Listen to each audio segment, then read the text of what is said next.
karyawan SD Negeri Piduwetan. Pertama-tama marilah kita panjatkan puji syukur kehadirat Allah Subhanahu wa taala yang telah melimpahkan rahmat serta hidayahnya kepada kita semua sehingga pada siang hari ini kita bisa berkumpul di ruangan ini dalam keadaan sehat walafiat.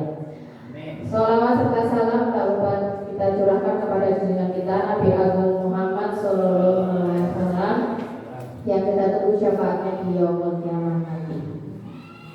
Ya, perkenalkan saya Ulu Sugiyarti, saya adalah CKP angkatan 11 dari Kabupaten Purworejo yang hari ini akan mengadakan kegiatan diseminasi budaya positif yang merupakan kegiatan aksi nyata modul 1.4 budaya positif yang sudah saya pelajari bulan kemarin ya.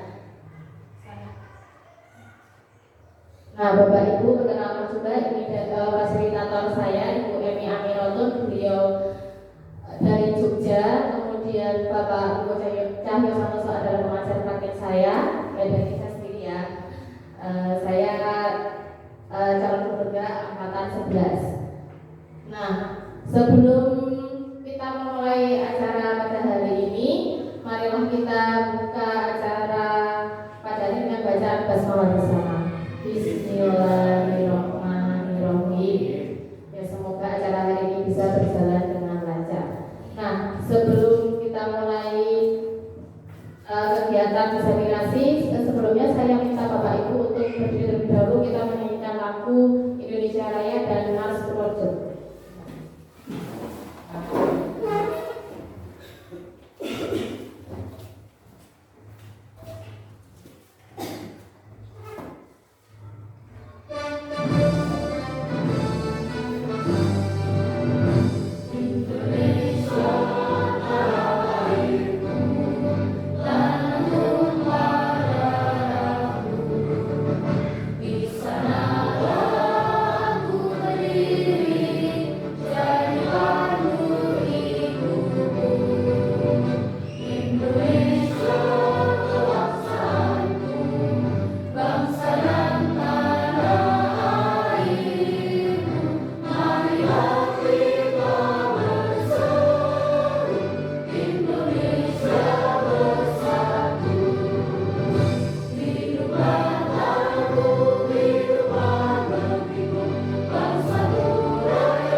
Ya, Bapak Ibu, kita terima kasih ya. Kita mulai saja diseminasi budaya positif.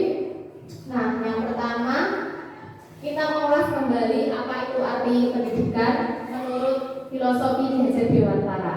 Nah, jadi pendidikan itu adalah menuntun segala kekuatan kodrat yang ada pada anak-anak agar mereka dapat mencapai keselamatan dan kebahagiaan yang setinggi-tingginya, baik sebagai manusia maupun anggota masyarakat, agar dapat mencapai keselamatan dan kebahagiaan. Nah, itu adalah filosofi pendidikan dari Ki Hajar Dewantara. Nah, jadi peran kita sebagai guru ya, murid itu ibarat benih-benih dan kita guru itu sebagai petani.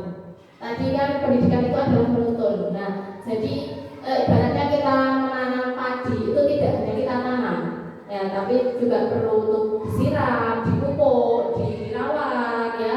Nah, itu ibarat kita mengajar murid itu ibarat kita menanam benih-benih padi, Bapak Ibu, ya. Jadi kita ibarat petani dan sekolah itu tempat persemaian benih. Seperti padi itu kan tempat persemaiannya di sawah, gitu ya. Nah, dan guru itu sebaiknya bisa menciptakan pembelajaran yang berpihak pada murid, ya. Seperti istilah di kurikulum sekarang yaitu kurikulum merdeka yang sedang digaungkan, yaitu istilah merdeka belajar dan merdeka mengajar. Seperti itu, ya. Nah, jadi marilah kita sebagai guru hendaknya kita ya menuntun, mengarahkan, membimbing, tidak hanya memaksa atau tidak hanya dibiarkan hanya ditanam tok ibaratnya gitu, ya. Tapi kita juga perlu merawat, memberi pupuk, gitu ibarat kita menanam padi. Lanjut. Nah, sebelum mulai ke materi budaya positif, kita SBY dulu Bapak Ibu. Tebak-tebak warna ya. Coba yang ini warna apa? Ya, oke, ini biru, ini ya, ini ya, sudah tahu semuanya ya. Alhamdulillah, jelas ya Pak warnanya. Ya, lanjut. Ini warna apa? Lanjut. Kuning. Oh iya, lanjut. Oh iya, berarti sudah pada konsentrasi semuanya. Meskipun sudah siap, tapi masih konsentrasi, masih fokus. Alhamdulillah. Ya, lanjut Mbak.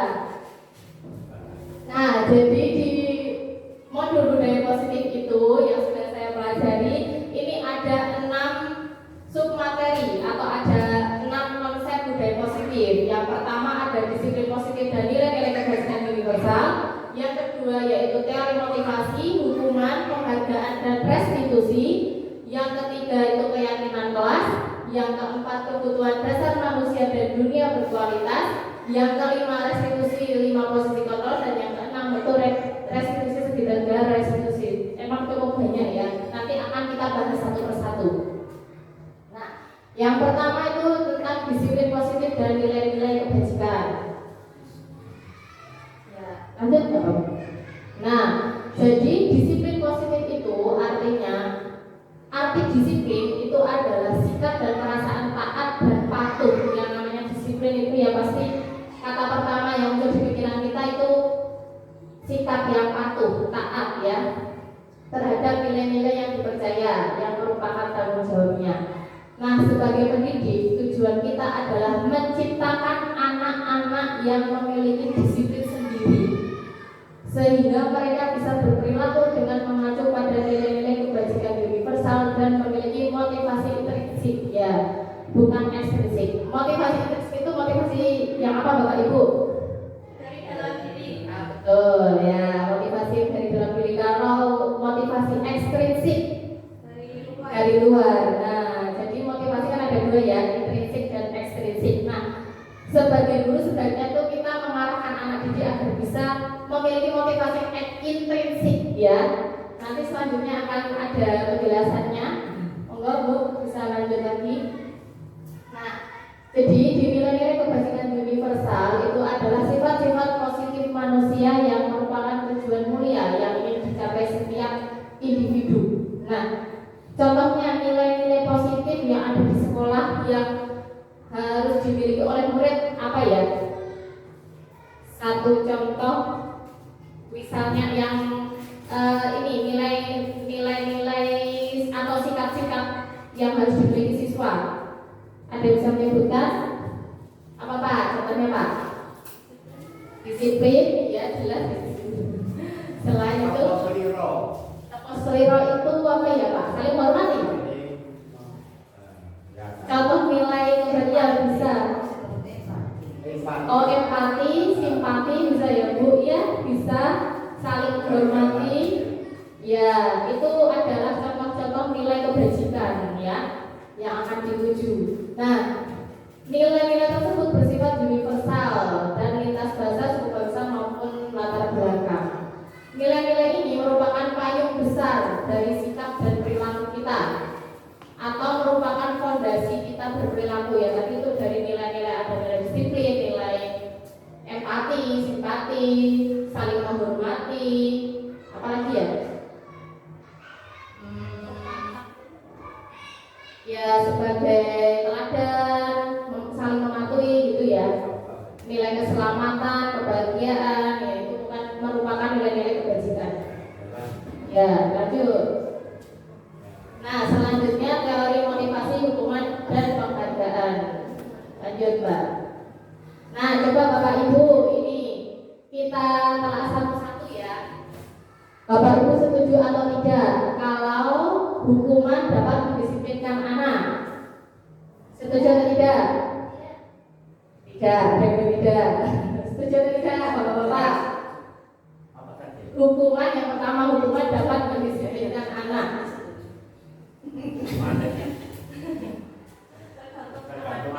Ya, oke, bisa tergantung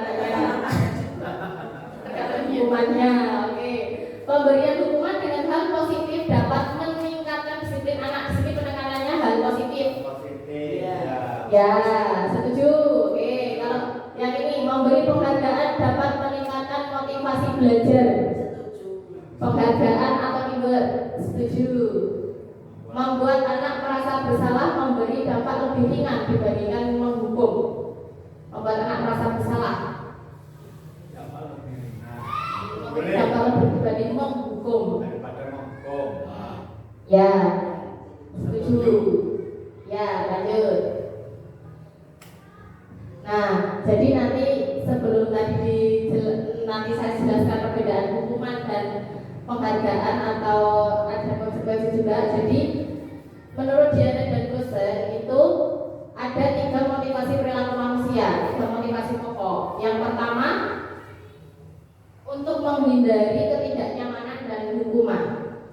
Yang kedua untuk mendapatkan imbalan atau penghargaan dari orang lain. Ini yang sering ya. Kadang anak-anak, apalagi anak SD itu, ya anak SD itu biasanya mau melakukan sesuatu hanya karena ada imbalan atau ada penghargaan. Kemudian motivasi yang ketiga itu untuk menjadi orang yang mereka inginkan dan menghargai diri sendiri dengan nilai-nilai yang mereka percaya. Nah, untuk motivasi yang 1 dan 2 itu merupakan motivasi eksternal Bapak Ibu, motivasi dari luar.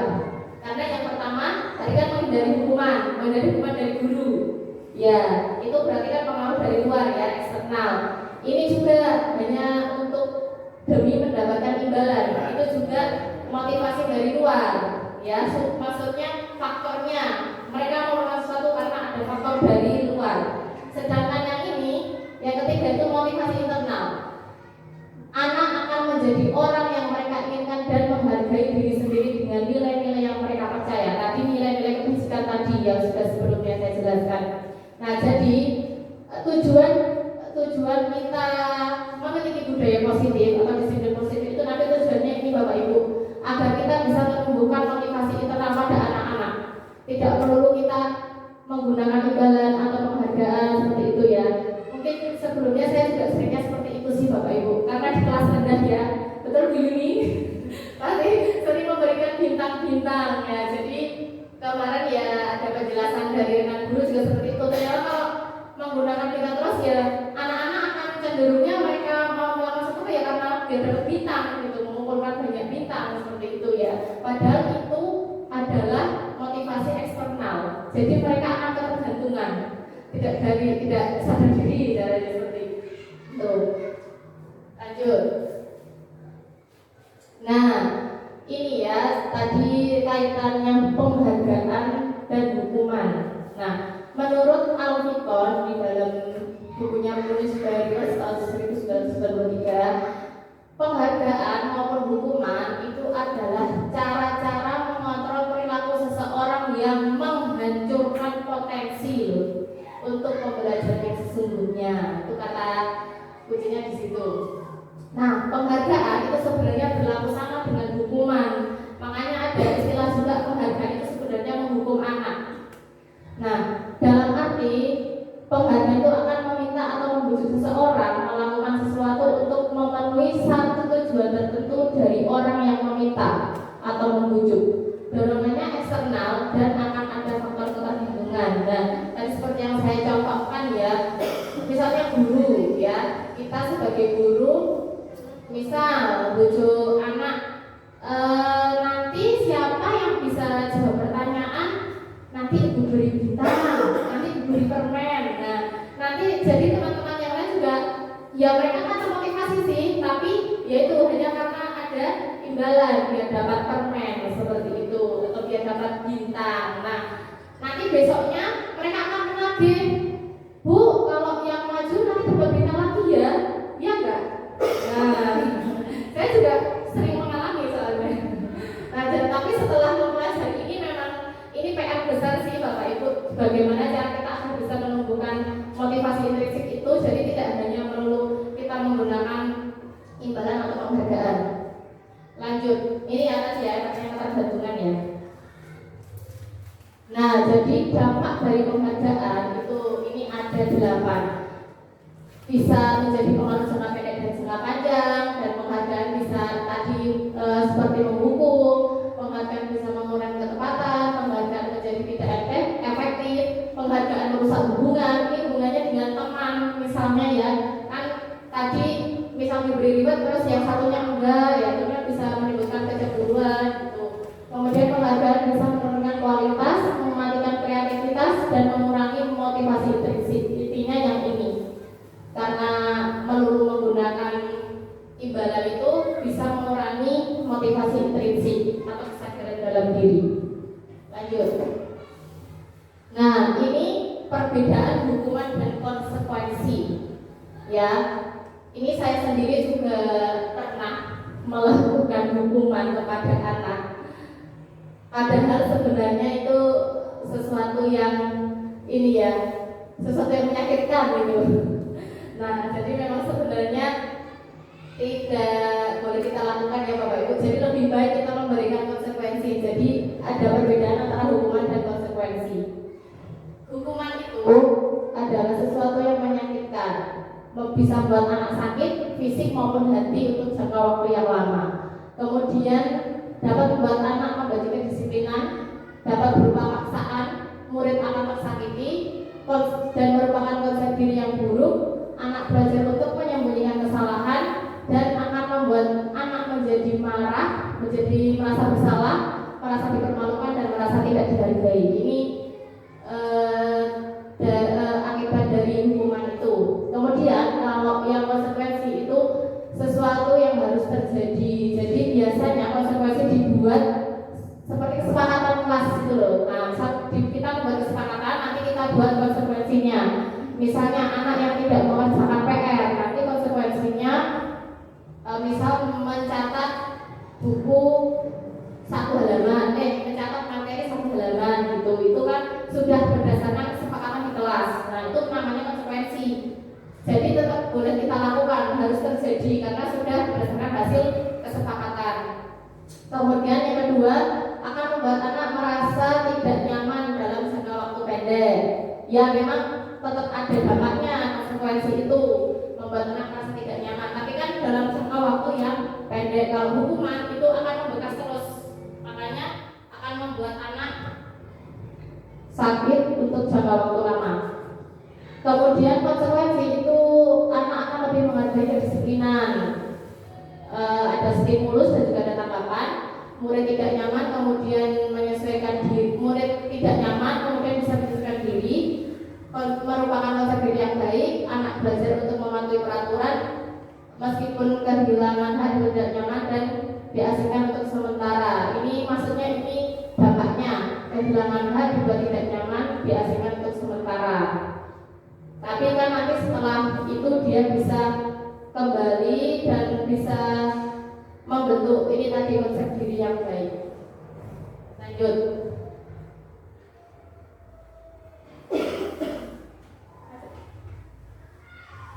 Ya. Ya, lanjut saja sambil monggo Bapak Ibu sambil menikmati jalan di depan.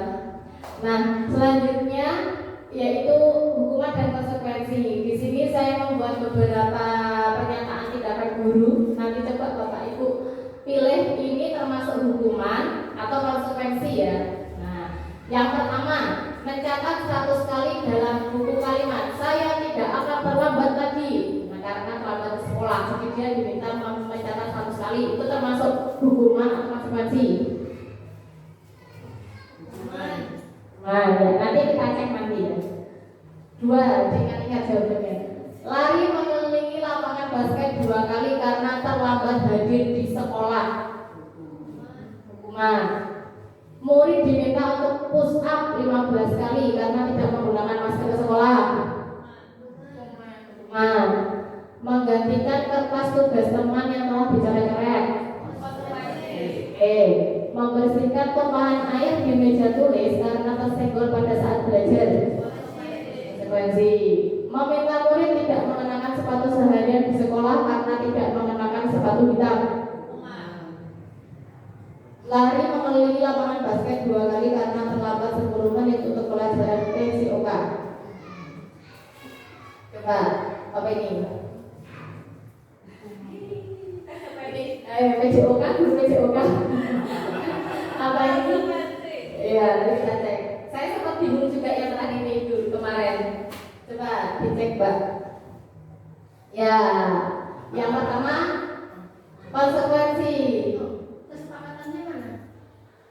Karena mencatat 100 kali di dalam kalimat, maksudnya itu positif sepertinya. Itu tak cek sama konsekuensi.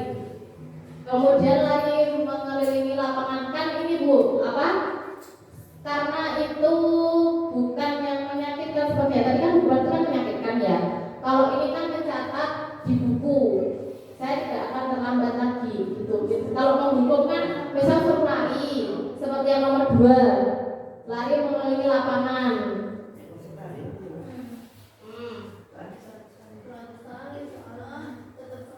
Ya mungkin ini juga kesepakatan. Memang yang panjang itu 1 dan 7, saya juga salah waktu itu. Nah nanti ya satu ya. Lari menghilangkan tugas hukuman, kemudian diminta push up hukuman. 4, menggantikan kertas tugas memang konsekuensi, membersihkan tumpahan air juga konsekuensi, meminta murid tidak menggunakan sepatu itu hukuman. Dan ini lari ini juga konsekuensi untuk pelajaran PCOK. Mungkin karena dengan guru PCOK-nya itu sudah ada kesepakatan ya. Kalau yang seperti nomor 1 dan 7 gitu. Nah, saya juga pasti itu salah ini kok. Saya tulisnya hukuman masih ternyata salah. Ya benar sih.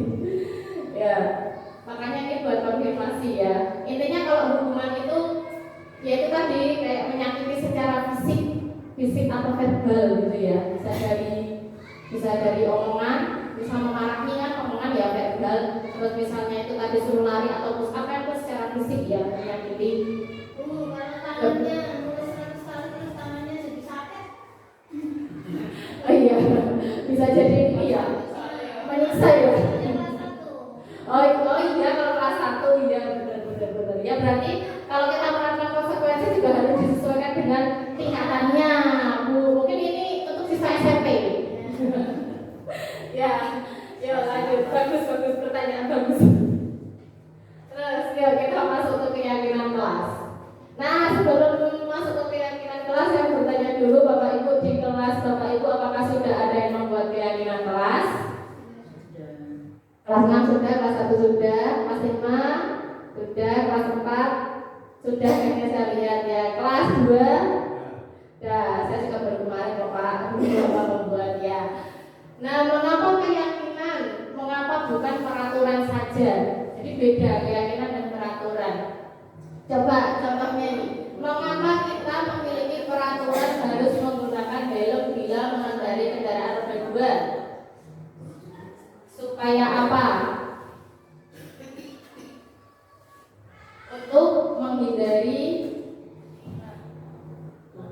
Ya, yang keselamatan ya. Keselamatan diri sendiri. Keselamatan diri, keselamatan. Kemudian mengapa kita memiliki peraturan membuang sampah di tempatnya? Untuk menjaga kebersihan. Mengapa kita memiliki peraturan harus datang tepat waktu pada saat mengikuti pelatihan? Itu hubungannya dengan disiplin, ya. Lanjut. Nah, jadi keyakinan kelas itu adalah nilai-nilai kebajikan universal yang disepakati tadi ya. Yang nilai kebajikan yang tadi di awal itu hubungannya nanti dengan ini di keyakinan kelas yang disepakati secara tersirat dan tersurat lepas dari latar belakang suku, negara, bahasa maupun agama. Lanjut. Nah, jadi keyakinan kelas itu berupa pernyataan-pernyataan universal, pernyataan umum dan senantiasa dibuat dalam bentuk positif. Maksudnya kalimat positif. Misal tadi bukan tidak membuang sampah sembarangan, tapi bisa diganti dengan betul membuang sampah di tempatnya. Terus misalnya intinya bukan menggunakan kalimat tidak, gitu ya. Sebaiknya menggunakan kalimat positif. Tidak mencoret-coret tembok, bisa diganti dengan menjaga kebersihan tembok atau menjaga sarana prasarana sekolah, gitu ya Bu. Nah, misalnya seperti itu. Tidak boleh lari-lari ketika di kelas, bisa diganti dengan ketertiban. Tertib di kelas, itu contohnya. Nah, keyakinan kelas sebenarnya tidak terlalu banyak, jangan banyak-banyak, jangan muluk-muluk gitu mungkin ya, sehingga mudah diingat dan dipahami oleh semua warga kelas. Keyakinan kelas sebaiknya sesuatu yang dapat diterapkan di lingkungan tersebut. Semua warga kelas hendaknya ikut berkontribusi dalam pembuatan keyakinan kelas lewat kegiatan curah pendapat dan bersedia meninjau kembali keyakinan kelas dari waktu ke waktu. Misalnya setiap seminggu sekali, setiap sebulan sekali kita cek lagi apakah keyakinan kelas itu sudah diterapkan dengan baik di kelas. Nah, ini contoh dokumentasi buat keyakinan di kelas saya waktu itu. Jadi saya meminta anak-anak itu menuliskan satu kalimat. Ya pas itu kalimatnya masih sesuai ini ya, bahasanya anak-anak ya, masih banyak ecol, tidak buang sampah, tidak ramai, tidak itu ya. Jadi setelah itu baru dirubah menggunakan kalimat positif, dirubah bersama-sama.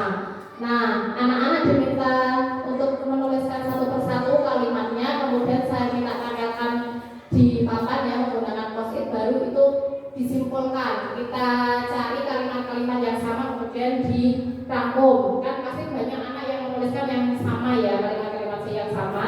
Nah, itu bisa dirangkum kemudian tadi diganti dengan kalimat positif. Itu untuk proses pembuatan keyakinan kelas seperti itu. Kemudian kalau sudah baru kita buat, dilanjut, bisa dibuat.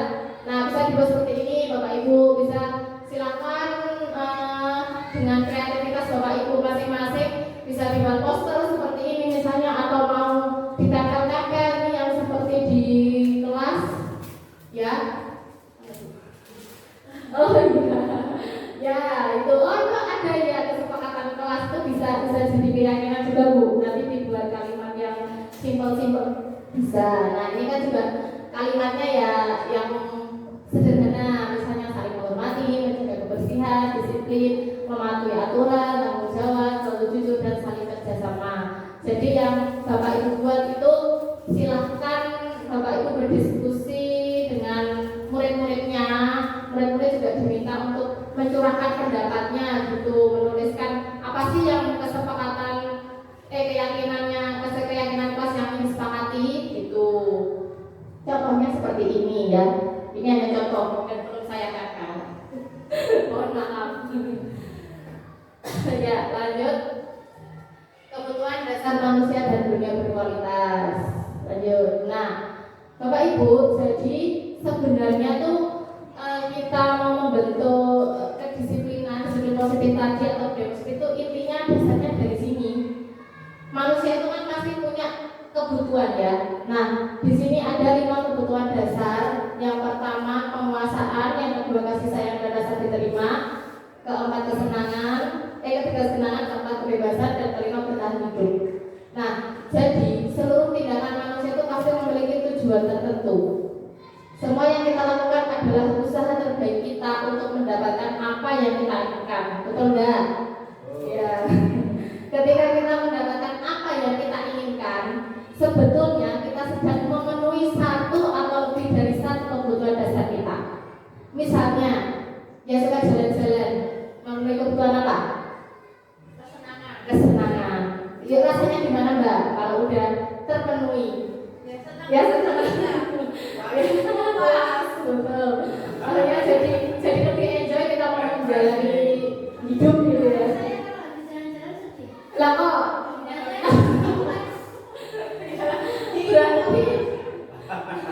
berarti kan tubuhnya bertahan hidup ya. Nah, bagaimana cara mau bertahan hidupnya itu? Nah, jadi intinya di kehidupan kita itu pasti kita akan berusaha memenuhi satu atau lebih kebutuhan dasar kita. Yang paling pokok ya makan, minum, itu untuk memenuhi kebutuhan bertahan hidup. Nah, ini ada hubungannya tadi dengan murid. Coba dilanjut. Nah, jadi ketika seorang murid melakukan suatu perbuatan yang bertentangan dengan nilai-nilai kebajikan atau melanggar peraturan, hal itu sebenarnya dikarenakan mereka gagal memenuhi kebutuhan dasar mereka. Contohnya seperti murid kita di sini ya, Mas Hafiz kan contohnya. Dia itu pasti ada salah satu kebutuhan dasar yang tidak terpenuhi. Contohnya kasih sayang yang tidak diterima, betul, makanya itu berdampak di perilaku dia di sekolah ya, itu yang contoh nyata. Dan pasti di masing-masing kelas Bapak Ibu juga ada yang seperti itu. Nah, di sini contohnya, misal perilaku siswa menjatuhkan teman saat teman sedang berjalan di lorong sekolah. Nah, mungkin itu kebutuhan yang berusaha dipenuhi oleh dia itu senang, dia tuh hanya bercanda, dia hanya butuh kesenangan, tapi dengan cara joroke itu tadi ya, menjatuhkan teman. Nah, setelah itu pasti akan terbesit pertanyaan, apakah ada cara untuk memenuhi kebutuhan senang tanpa menyakiti orang lain? Nah, ini ya. Jadi apa sih ibaratnya caramu biar dapat kesenangan itu tidak harus dengan bercanda dengan teman seperti itu loh, bisa dengan cara lain. Nah, marilah kita coba mengalihkan seperti itu untuk anak-anak yang kadang mungkin berperilaku yang masih kurang pas gitu ya, masih kurang disiplin atau ya anak-anak yang bermasalah gitu. Itu pasti faktornya itu tadi ada salah satu kebutuhan dasar yang belum terpenuhi. Yes. Yuk lanjut. Nah, ini restitusi, kita lanjut ke restitusi 5 posisi kontrol. Masih ingat Bapak Ibu yang posisi kontrol guru ada penghukum, pembuat rasa bersalah, posisi teman, lanjut pemantau dan manajer ya, balik lagi. Nah, yang posisi penghukum tadi ya sudah sedikit saya singgung. Jadi misal guru sebagai penghukum itu bisa menggunakan hukuman fisik maupun verbal. Nah, dampaknya anak akan memberontak, akan menjadi berbohong, menyalahkan orang lain, dan dapat mengulangi kesalahan ini yang mengulangi kesalahan itu sih yang nanti akan akibatnya itu akan malah terjadi terus-menerus karena dia itu kan karena kita hukum kan jadi terekam terus gitu loh. Kemudian yang membuat rasa bersalah, biasanya guru akan berusaha lebih lembut, menggunakan keinginan yang membuat orang lain merasa tidak nyaman, bersalah atau rendah diri. Nah, dampaknya anak akan menyangkal, menyembunyikan dan juga berbohong. Lanjut, bentar teman ya belum ya. Kalau teman ini biasanya terjadi di guru kelas rendah ini, termasuk saya sendiri. Jadi guru tidak akan menyakiti murid, namun akan tetap berupaya mengontrol murid melalui persuasi. Dampaknya murid akan tetap gantungan, tunggu terus seperti teman dan ada teman, tapi nanti akan tergantungan. Lanjut. Nah, kalau pemantau, posisi pemantau itu berdasarkan pada peraturan-peraturan dan konsekuensi. Dampaknya murid akan menyesuaikan diri jika diawasi, menemukan konsekuensi atau hadiah nunggu hadiah jadinya ya. Tadi nunggu penghargaan. Nah, yang kelima ini posisi manajer. Ini yang paling ideal sebenarnya ya. Guru itu berbuat sesuatu bersama dengan murid, mempersilahkan murid untuk mempertanggungjawabkan perilakunya, mendukung murid agar dapat menemukan solusi atas permasalahannya sendiri. Ya ini tadi, jadi kita bangun motivasi intrinsik tadi juga nanti hubungannya ya. Dan dampaknya itu akan menguatkan pribadi murid. Nah, kelima posisi kontrol ini nanti ada contohnya, bisa diputarkan videonya bersama. Nih, kita ulang lagi yang dulu. Kalau nggak semua belum apa? Yang kembali mbak, yang lima posisi kontrol. Langsung di skip. Coba sing ada murid. Nah ini kayaknya. Lanjut. Ada. Terus. Nah ini.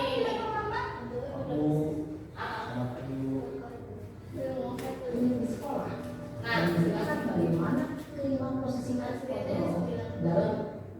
Nah, coba kita perhatikan sama-sama Bapak Ibu, ini adalah contoh 5 posisi kontrol guru. Sini kamu. Ini penghukum. Selalu terlambat. Kamu deh pasti terlambat. Maaf Bu. Langsung dengan kata-kata kasar ya, langsung. Apa coba? Kalimatnya. Apa lagi? Kapan sih kamu tidak terlambat? Malas sekali ya kamu jadi anak. Saya dasar pemalas. Gak kapok-kapok sih kamu. Sudah berapa kali terlambat? Sana, kamu keliling lapangan basket 2 kali. Kenapa saya harus keliling lapangan basket, Bu? Kenapa? Kamu melawan ibu. Berani-beraninya jawab. Sudah terlambat, masih berani jawab pula. Sekarang, keliling lapangan basket 5 kali sekalian. Biar kapok. Cepat. Pergi sana ke lapangan basket. Nah, kelihatan ya. Posisi anaknya rasanya berbicara dengan nada tinggi, menghardik, langsung ya. Coba langsung ke yang nah ini, oh ya udah. Oh, posisi buat rasa bersalah yang kedua.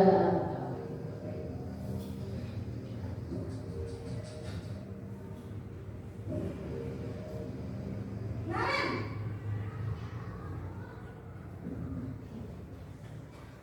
Selamat pagi, Bu. Naren. Kamu kenapa terlambat lagi, Nak? Ya Tuhan, Naren. Kamu senang ya bikin ibu susah ya? Kalau kamu terlambat lagi, nanti ibu yang ditegur bapak kepala sekolah, Nak. Disangka ibu tidak bisa membina kamu. Duh, gimana ini? Katanya agak lembut. Maaf, Bu.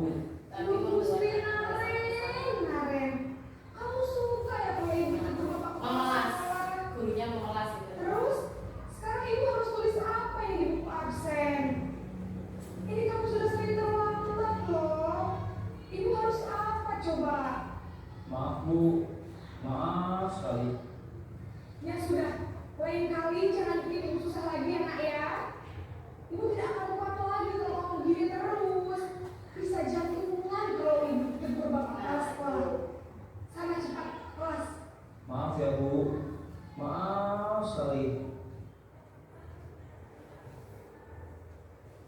Posisi membuat rasa bersalah, berbicara dengan nada tenang, cenderung lembut. Namun kata-kata yang diutarakan membuat murid merasa menjadi orang yang gagal, memandang diri sendiri, merasa tidak berharga, dan tidak sanggup membahagiakan orang lain. Ketika guru mengambil posisi membuat rasa bersalah, murid akan menganggap dirinya yang bersalah dan ia akan memberikan ini dalam dirinya. Nah, ini kasih teman.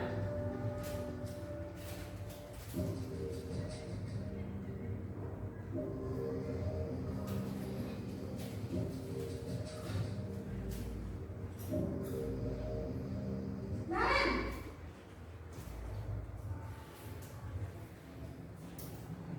Selamat pagi, Bu. Wah, sudah jam berapa ini, Nak? Iya Bu, habis ibu saya lupa bawa saya Bu. Kamu malah menyalahkan ibu kamu. Kamu bukan anak yang larinya paling kencang. Kok terlambat sih? Iya Bu, saya memang terlambat bangun tadi. Jadi biarpun saya lari kencang, tetap gak kekejar Bu. Ya sudah sana. Nanti lain kali larinya lebih kencang lagi ya. Biar gak terlambat lagi. Bikin seneng ibu demi ibu. Bisa kan? Bisa lah Bu. Ya sudah sana masuk kelas. Ibu beresin urusan absen kamu. Kamu ini ada-ada saja. Dalam posisi teman, guru berbicara dengan nada suara ramah, akrab, cenderung bersenda di pulau untuk menjaga suasana tempat santai. Murid akan merasa senang, aman, dan akrab dengan guru. Identitas yang tercipta adalah identitas sukses atau berhasil. Namun, perlu diingat, karena ini masih dorongan eksternal, maka ada faktor ketergantungan dari murid kepada orang tertentu. Di sini guru aksennya, sehingga di lain waktu murid bisa berperilaku baik, namun hanya kepada orang-orang tertentu saja. Posisi pemantau.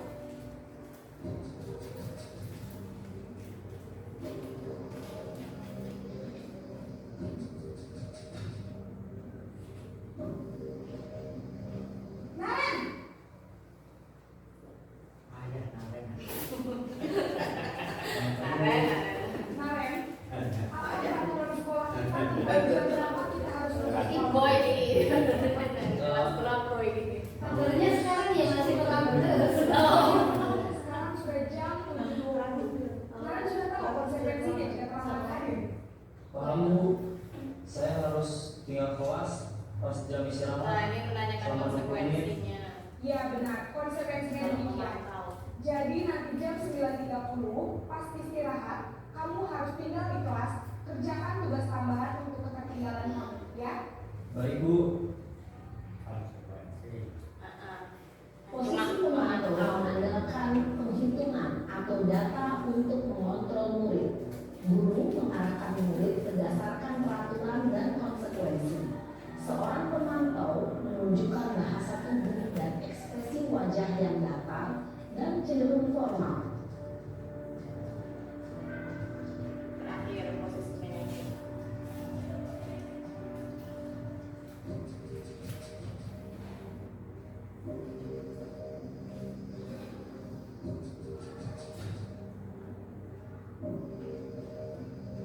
Naren!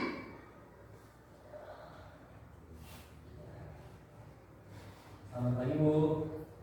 Selamat pagi Naren. Maaf Bu, saya terlambat.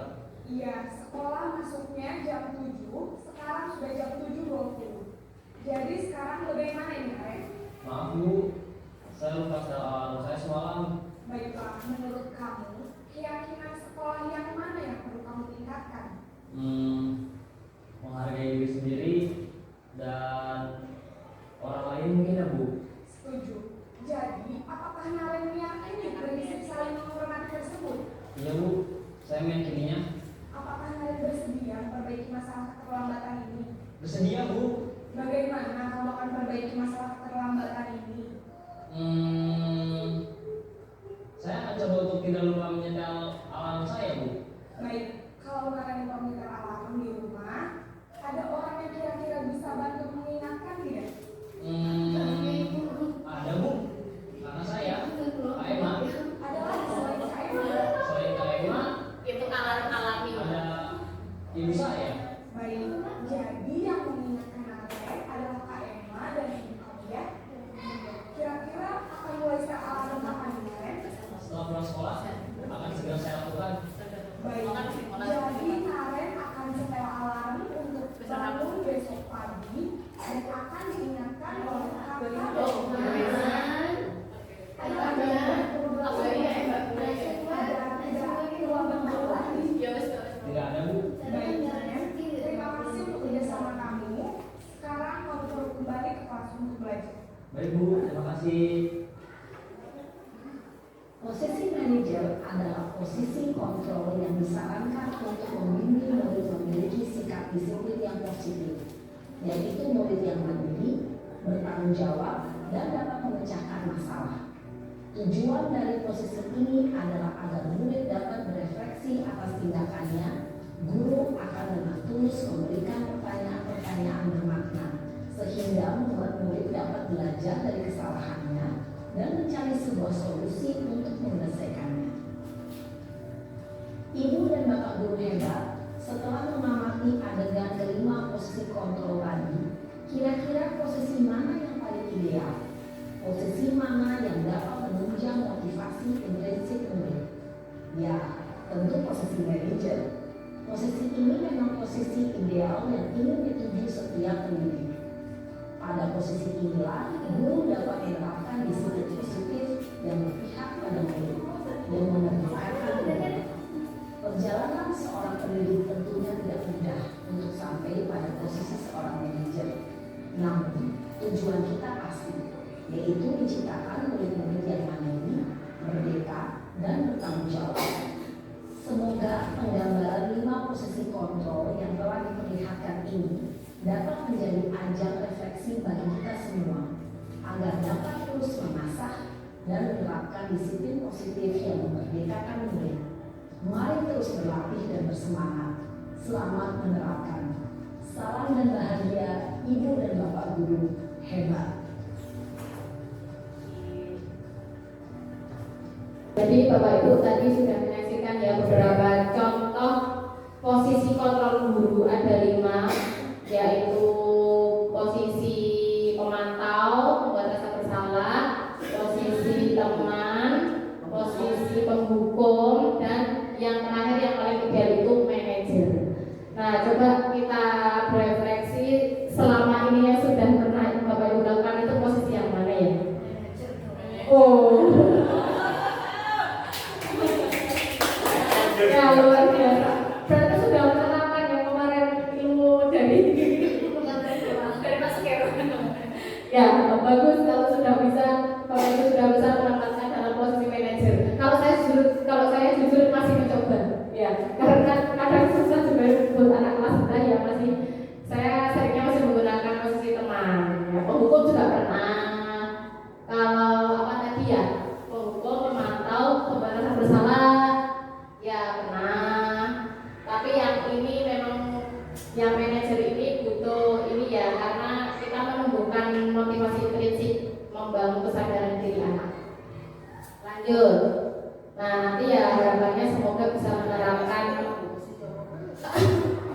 Ya, nanti harapannya setelah ini Bapak Ibu bisa mengubah posisinya kalau ada masalah murid ya lebih ke yang manajer tadi yang paling ideal ya. Kemudian ini yang terakhir yaitu tentang segitiga restitusi. Nah pasti kita di sekolah atau di kelas khususnya itu pernah mendapatkan permasalahan ada masalah siswa ya, dari masalah kecil atau yang masalah besar. Nah segitiga restitusi ini penerapannya ketika kita menindaklanjuti permasalahan siswa ya. Misalnya ada anak yang terlambat tadi, seperti Nara tadi, juga bisa kita lakukan dengan segitiga restitusi. Segitiga restitusi itu ada 3 tahapan. Yang pertama, validasi tindakan yang salah. Yang kedua, menanyakan keyakinan. Dan yang ketiga, menstabilkan identitas. Jadi untuk validasi tindakan yang salah, ini pertama itu kita akan menanyakan siswa. Kita membantu siswa mengenali basic need atau tadi kebutuhan dasar yang 5 tadi ya. Apa yang ingin dipenuhinya ketika melakukan kesalahan itu tadi? Kenapa kamu kok joroke ngacomu tadi? Kenapa? Itu kenapa? Gitu ya. Oh saya cuma bercanda bu. Nah berarti itu kebutuhan kesenangan. Misalnya kalau yang terlambat tadi, kenapa kamu terlambat? Kok nggak ada yang bangunin saya bu? Berarti itu kebutuhan apa ya? Kasih sayang bisa ya. Nah karena kasih sayang berarti kita perlu mengidentifikasi latar belakang keluarganya gitu misalnya tidak lanjutnya. Kemudian yang kedua, anak yang menanyakan keyakinan. Anak itu akan melihat kesalahannya dihubungkan dengan norma sosial dan nilai-nilai yang mendasari manusia berinteraksi dengan orang lain. Ada contohnya yang menanyakan keyakinan ya.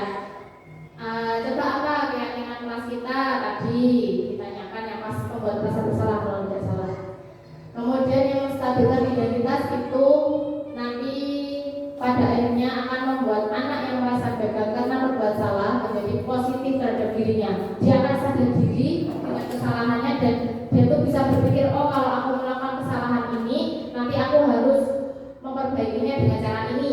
Itu tujuan segitiga restitusi itu seperti itu ya, agar anak itu bisa mengenali kesalahan dirinya dan bisa membentuk motivasi intrinsik dari dalam dirinya, menyadari kesalahannya dan tahu akibatnya dan juga tahu bagaimana cara mengatasinya seperti itu. Nah ini juga ada contoh lagi, satu video lagi ini ya tentang segitiga restitusi. Nanti yang video selanjutnya contoh penerapan segitiga restitusi. Nanti agar bisa menjadi referensi Bapak Ibu bisa diterapkan di kelas. Langsung di skip nggak apa-apa. Restitusi. Yang nah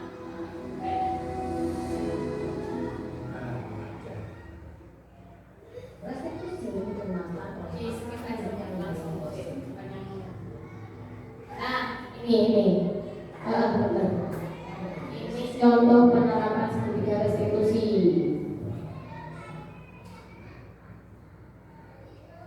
Sudah ganti ya, bukan aren lagi ya. Aren sudah di Sudah lama ya misalnya. Kenapa hari itu? Bisa Pak, kebanget. Kita kayak gitu sama kita, Pak. Ya aku marah lah. Aku balik ke TMK di depan kelas. Kebanget. Oh begitu. Ya pasti kamu marah dan kesal. Bapak juga akan marah apabila ada yang menuduh Bapak seperti itu. Kemudian pada saat itu kamu mau melakukan apa? Ya saya langsung ke TMK lah Pak. Kebanget. Saya bentak-bentak dia depan teman-teman lain. Oh begitu. Pasti kamu melakukan seperti itu karena suatu alasan tertentu kan? Iya lah, masa saya diam saja Pak. Ya saya bela diri lah. Masa saya dituduh fitnah? Ya wajar lah. Mempertahankan harga diri itu sesuatu yang penting buat kamu. Untung kamu tidak mengikuti katakan hanya melihat tentang. Iya Pak. Untung saya masih bersabar dan hanya membentak saja. Udah gemes padahal. Saya pasti bela diri lah. Ya pasti ya. Tapi kamu memilih untuk tetap bertahan dan bersabar. Kamu memilih untuk tidak berbuat lebih parah lagi kan? Iya. Nah, sekarang coba kita lihat lagi tindakan kamu yang minta PKPK di kelas. Tindakan kamu itu kira-kira sesuai dengan keyakinan kelas atau prinsip kamu tidak? Enggak lah Pak. Capek Pak jadi marah. Jadi keyakinan atau prinsip mana yang kurang sesuai dengan keinginan kamu? Ya saya sebenarnya sangat menghargai orang lain. Mungkin saat itu saya menjadi emosi. Jadi tidak menyimpan sikap itu. Kamu meyakini tidak menghargai orang lain itu penting buat kamu? Yakin lah Pak. Iya, setuju. Kita harus saling menghargai. Namun ada juga keyakinan yang kita sepakati yang perlu kita jalankan apabila kita sedang marah, kan? Ya saya bisa lebih proaktif. Mulai dengan diri sendiri. Saya bisa jadi lebih sabar. Dengan diri sendiri berpikir mau apa selanjutnya. Kira-kira kamu bersedia memperbaiki masalah ini tidak? Sedia Pak. Kalau kamu memperbaiki masalah ini, kamu akan menjadi orang seperti apa? Saya akan menjadi orang yang bertanggung jawab kali ya Pak. Dan senantiasa proaktif. Iya. Menurut kamu, bagaimana rasanya menjadi orang seperti itu? Ya nyaman lah. Bangga bisa bersabar dan menahan diri. Baiklah kalau begitu. Yuk kita pikirkan bagaimana memperbaiki masalah ini.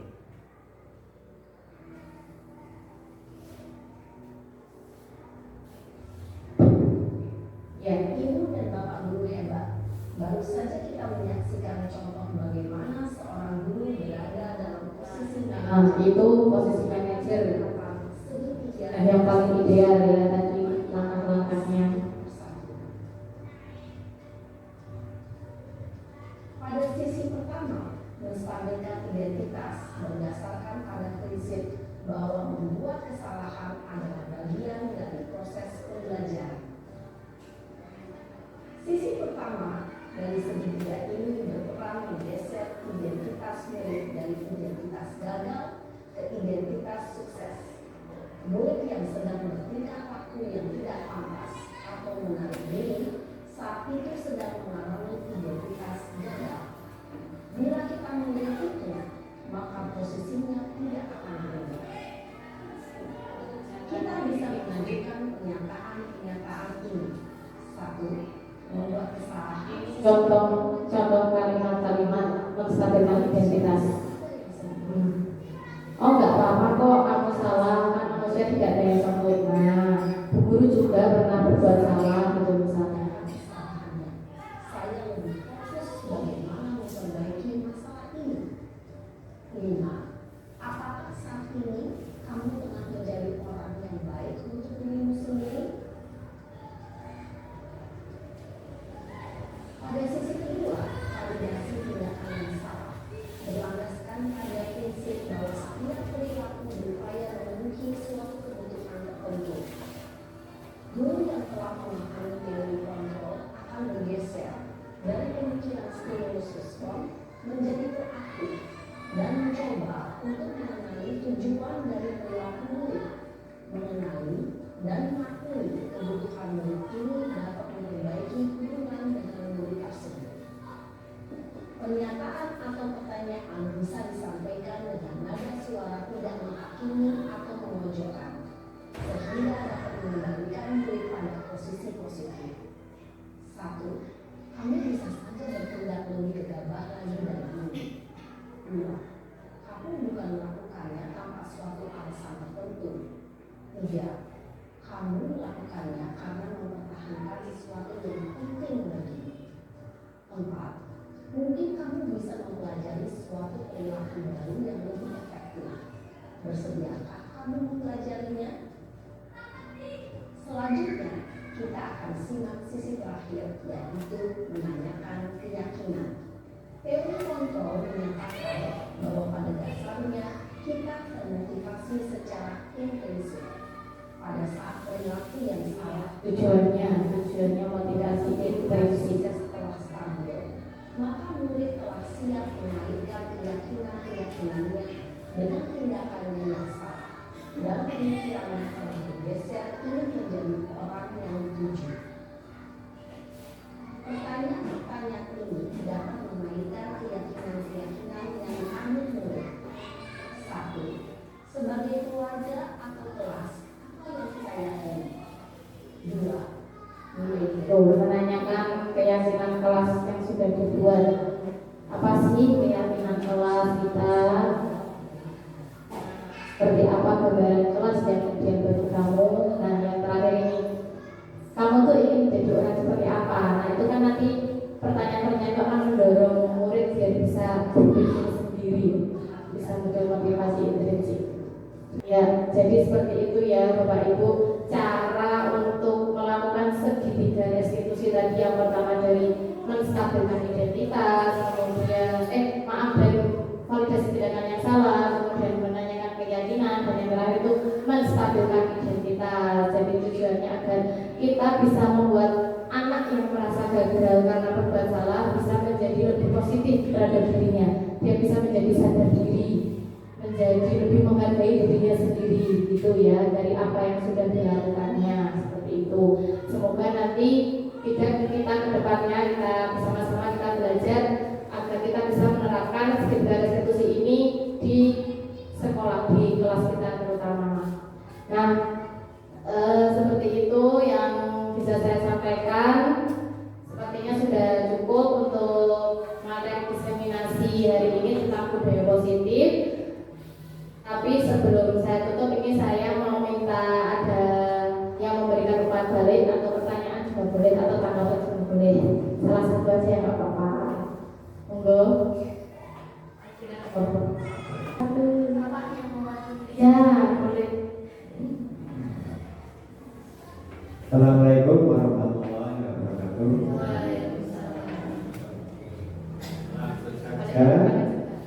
Langsung saja pertanyaan yang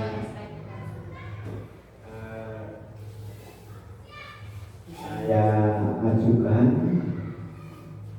dalam buku Sugiyati,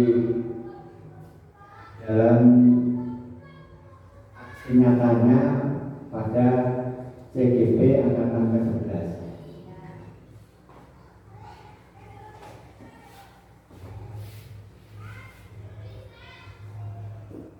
Yang pertama, yang pertama itu sangat cocok sekali dalam hal diseminasi budaya positif yang tadi telah dipaparkan. Satu pertanyaan,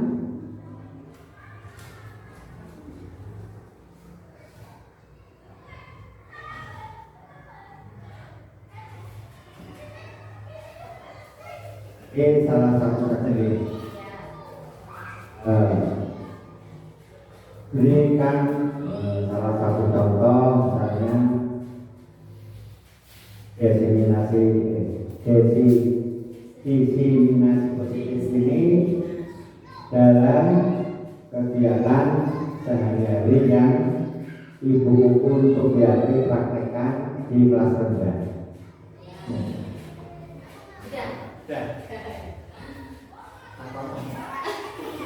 Mungkin lebih ke membangun apa ya, disiplin dari listriknya kita. Ya, terima kasih Bapak Letiran atas pertanyaannya. Ya, memang ini juga saya masih belajar Pak menerapkan meski dari restitusi tadi. Cara apa tadi? Contoh ya Pak yang sudah saya terapkan ya. Ya itu kemarin pernah saya yang anak terlambat sih terutama itu ya. Yang pertama tadi itu Pak, kita kan memberikan menstabilkan identitas dulu. Kamu kenapa kok terlambat misalnya? Kemudian yang terlambat sama yang mencontek apa ya kemarin pernah. Nah, yang mencontek saja deh. Nah, yang mencontek misalnya, kenapa kamu mencontek misalnya ya? Terus misal dia menjawab, saya nggak belajar Bu kemarin, saya nggak tahu kalau hari ini ada ulangan. Nah, kemudian kita tanya lagi, kamu tahu tidak kalau mencontek itu perbuatan yang benar atau salah? Terus nanti kan anak akan menjawab, ya salah Bu. Nah, menstabilkan identitas seperti ini Pak. Tadi juga sudah ada kalimat contohnya ya, bisa dengan oh iya nggak apa-apa, karena berbuat salah itu ya setiap orang pasti juga pernah berbuat salah, tidak ada manusia yang sempurna gitu. Ibu juga pernah berbuat salah, tetapi alangkah baiknya kamu bisa menghindari perbuatan itu gitu. Nah bagaimana caranya? Nah misalnya saya akan belajar, saya akan berpercaya diri Bu, saya akan belajar dulu namanya gitu kan. Kemudian kita tanyakan keyakinannya Kak, keyakinan kelas, kamu tahu nggak? Kamu masih tahu tidak? Keyakinan kelas yang kita yakini, yang sudah kita sepakati kemarin. Oh iya Bu, kita harus jujur gitu ya, keyakinan kelasnya misalnya. Nah, mencontek itu perbuatan yang jujur atau tidak Bu. Nah, jadi setelah itu kita hubungkan ke yang menstabilkan identitas yang apa tadi identitas tadi Pak. Dari yang memang sudah tahu kalau dia berbuat salah dan itu tidak sesuai dengan kesepakatan kelas tentang kejujuran. Nah itu jadi kita bangun, lalu apa yang akan kamu lakukan setelah ini kalau kamu biar tidak terjadi peristiwa seperti itu tadi gitu Pak. Ya Bu, saya akan belajar, saya akan mempersiapkan diri. Ya, saya akan selalu mengingat-ingat kapan jadwal ulangannya seperti itu Pak. Harapannya itu bisa membangun tadi kesadaran dirinya itu Pak. Itu yang pernah. Tapi memang kadang kalau untuk kelas kita itu masih sulit Pak, karena pasti kalau ditanya ya gitu. Kalau untuk kelas tinggi mungkin sudah bisa itu. Anak bisa apa ya caranya kayak nalar gitu ya kalau yang kelas tinggi. Itu Pak. Ya yang pernah saya seperti itu. Ya, terima kasih. Ya, kita tutup dengan cash breaking lagi ya. Keluhnya berhitung. Kita berhitung ya. Kalau 1 itu 4, kalau 2 itu 3, kalau 5 itu 4,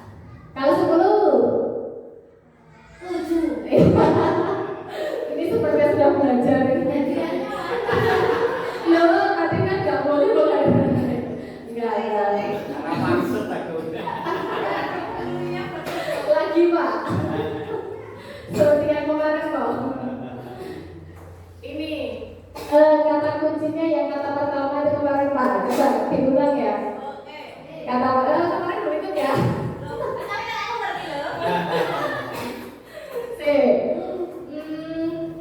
Kalau kunci kata pertama huruf pertama, maaf. Kata kuncinya huruf pertama. Kalau kunci K. Kalau burung K. Tikus ya, enggak. Ayam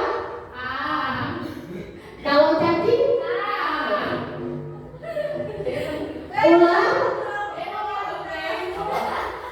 ular ya. Kalau kodok ya hebat semuanya kita semuanya masih loading ya. Sedikit buat refresh otak Bapak Ibu dan silahkan untuk bisa buat ngetes konsentrasi kalau di kelas kadang saya seperti itu ya, sedikit ada ice breaking yang sederhana seperti itu saja ya. Bapak Ibu, berhubung waktu sudah siang, terima kasih sudah berkenan berpartisipasi di acara saya hari ini pada diseminasi budaya positif Aksi Nyata nomor 1.4. Semoga apa yang sudah saya sampaikan hari ini bisa bermanfaat untuk Bapak Ibu semua dan bisa kita terapkan bersama-sama untuk kita bisa membentuk membentuk pendidikan yang berpihak pada murid ya. Amin. Nah, sebelum saya akhiri kegiatan hari ini, saya ucapkan terima kasih dan juga mohon maaf atas segala kekurangan dari kegiatan hari ini. Wabillahi taufiq wal hidayah. Wassalamualaikum warahmatullahi wabarakatuh. Waalaikumsalam warahmatullahi wabarakatuh.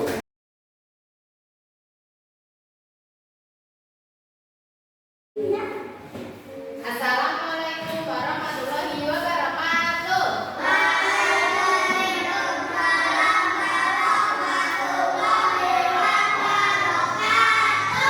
Selamat pagi anak-anak. Bagaimana kabarnya hari ini?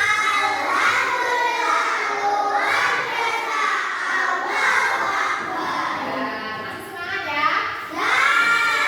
Semuanya semangat pagi.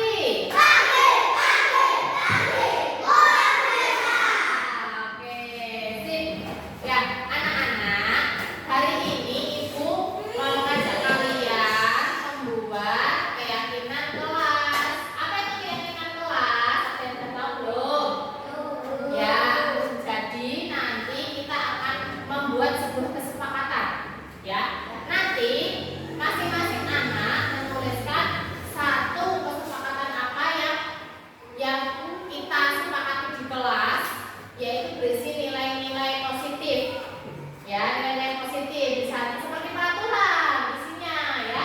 Coba siapa yang bisa memberi contoh satu misalnya peraturan yang bisa diberlakukan di kelas. Boleh nanti kalau mau menuliskan general buang sampah sembarangan ya. Terus apa lagi? Ya, betul, jujur ya. Misalnya kalau saat ulangan tidak boleh mencontek ya. Nah, itu termasuk nilai-nilai positif yang akan kita sepakati nanti. Paham? Nanti satu anak menuliskan satu nilai ya. Terus nanti itu akan membagi ini post-it masing-masing satu ya. Nanti silakan kalian tuliskan di sini. Kemudian kalau sudah nanti ditempel di sini. Ya, ini sudah buat papan keyakinan kelas. Ya, nanti akan kita sepakati bersama. Kalau sudah sepakat, maka semua anak-anak dan juga guru juga harus bisa mematuhi keyakinan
Ya, tidak terlambat atau datang tepat waktu. Ya, sekolah itu masuk jam berapa?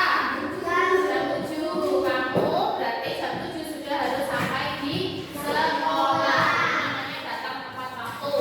Kemudian saling menghargai, betul. Kita harus saling menghargai dengan teman, dan juga dengan guru. Ya, tidak disarankan ini di kelas. Di kelas itu ada siapa? Ada kamu, ada kalian, ada guru, ya. Tidak hanya teman, tapi juga menghargai guru. Kemudian dilarang buang sampah sembarangan. Ya, berarti kita harus membuang sampah di tempatnya. Di kelas kita sudah ada tempat sampah. Kalau istirahat, kalau berjajan, tolong sampahnya dibuang di tempatnya. Kita harus menjaga kebersihan. Saling menghormati lagi, ya, itu hampir sama dengan menghargai. Berarti nanti kita jadikan satu, ya, saling menghargai dan menghormati. Bisa. Saling rukun, bagus. Saling rukun juga sama dengan saling menghormati.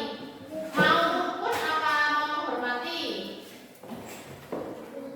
Rukun aja, ya. Rukun berarti kita saling rukun aja nanti nuliskannya, disimpulkan. Kemudian saling menghargai lagi, nggak apa-apa. Disiplin, ya. Kalau disiplin berarti apa?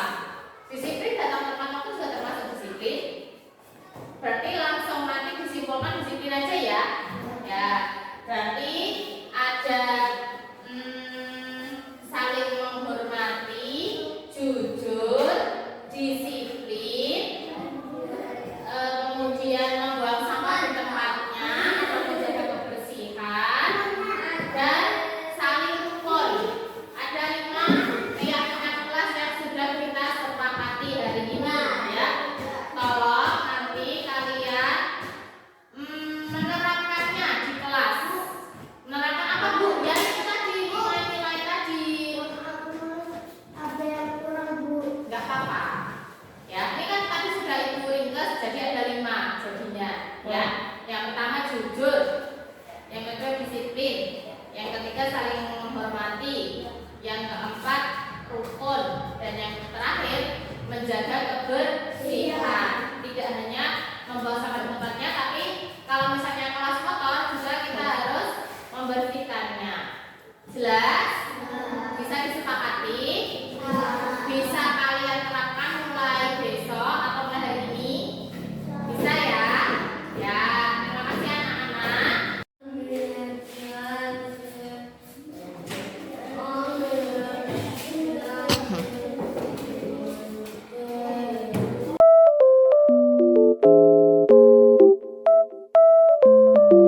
Halo, perkenalkan nama saya Kenza dari kelas 3. Halo, nama saya Tri. Saya dari kelas 3. Halo, nama saya Arsyad dari kelas 3. Halo, nama saya Yama dari kelas 3.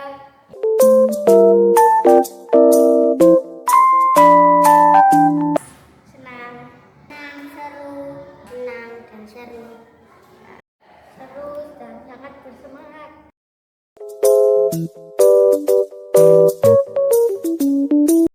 Penting agar kita bisa disiplin, agar kita saling menghargai, kita jadi tertib, agar kita saling menghargai,